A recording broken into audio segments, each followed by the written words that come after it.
বাংলাদেশের রাজনীতিবিদ হিসাবে বেগম খালেদা জিয়ার সঙ্গে অন্য কোনো রাজনৈতিক দলের তুলনা করা যায় না। কেন যায় না? আমি অন্যান্য রাজনৈতিক দল নেতৃত্বকে ছোট করে দেখি না, কিন্তু বেগম জিয়া যেটা করে দেখিয়েছেন, যেটা অগ্নি পরীক্ষার সামনে থেকে উনি নেতৃত্ব দিয়েছেন, কখনো পালিয়ে যাওয়ার কথা ভাবেননি, কখনো নিজেকে আত্মসমর্পণের জায়গাতে আত্মসমর্পণ করেননি। উনি এই দেশের জনগণের জন্যে সংগ্রাম করেছেন, এখন পর্যন্ত সংগ্রাম করে যাচ্ছেন। কখনো নিজেকে আফসোসের জায়গায় নিয়ে যাননি, কখনো আফসোস করেননি যে আমি এটা আত্মসমর্পণ করলে হয়তো আমি ভালো থাকতে পারতাম, এই হতো ওই হতো, এটা কখনো উনি কিন্তু মনে করেননি। জানেন, তাকে এই ক্যান্টনমেন্টের বাড়ি জিয়াউর রহমানের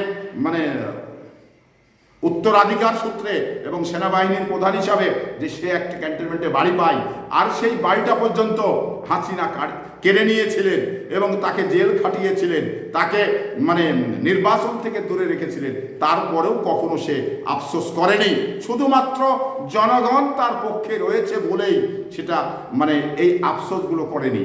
আর হাসিনা একটুখানি বিপদ এসছে, বিগত সময় 2বার পালিয়ে গেল, এবারও আবার ঠিক বিপদ আসলেই হাসিনা কিন্তু পালিয়ে যান।